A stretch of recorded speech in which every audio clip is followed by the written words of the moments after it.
പൂക്കോട് വിഷയത്തിൽ എസ്.എഫ്.ഐക്ക് വീഴ്ച പറ്റിയെന്ന് ഡോക്ടർ സുനിൽ പി ഇളയിടം. അതിക്രമം തടയാൻ ഉത്തരവാദിത്തം ഉള്ള എസ്.എഫ്.ഐയുടെ ഭാഗത്തു നിന്ന് ഒരു നിലയ്ക്കും ഉണ്ടാകാൻ പാടില്ലാത്തതാണ് സംഭവിച്ചതെന്നും സുനിൽ പി ഇളയിടം പറഞ്ഞു.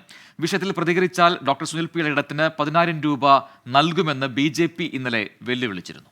എസ്.എഫ്.ഐയുടെ പ്രവർത്തകരുടെ ഭാഗത്തുനിന്ന് ഒരു നിലയ്ക്കും ഉണ്ടാവാൻ പാടില്ലാത്തതാണ്. എന്ന് മാത്രമല്ല, ഏതെങ്കിലും ഒരു ക്യാമ്പസിൽ അത്തരം ഒരു പ്രവൃത്തി ഉണ്ടായാൽ അത് തടയാൻ ഉത്തരവാദിത്തമുള്ളവരാണല്ലോ എസ്.എഫ്.ഐ പ്രവർത്തകർ. എസ്.എഫ്.ഐ അങ്ങനെയാണ് ഇക്കാലം അത്രയും വളർന്നു വന്നിട്ടുള്ളത്.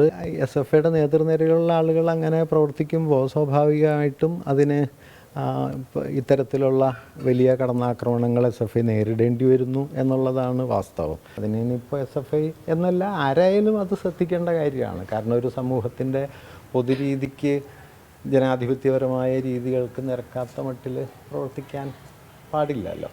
അപ്പോൾ അത് എസ്.എഫ്.ഐയുടെ വാസ്തവത്തിൽ ഞാൻ നേരത്തെ പറഞ്ഞ പോലെ എസ്.എഫ്.ഐയുടെ നേതൃനിരയിലുള്ള ആളുകൾ അത് തടയാൻ ബാധ്യതപ്പെട്ടവരായിരുന്നു. അതിന് പകരം അവരതിൽ ഉൾപ്പെട്ടു പോകുന്നു എന്നുള്ളത് സ്വാഭാവികമായിട്ടും ഒരു പോരായ്മയാണ്. അത് എസ്.എഫ്.ഐ തന്നെ അംഗീകരിച്ചിട്ടുണ്ടെന്നാണ് ഞാൻ കാണുന്നത്.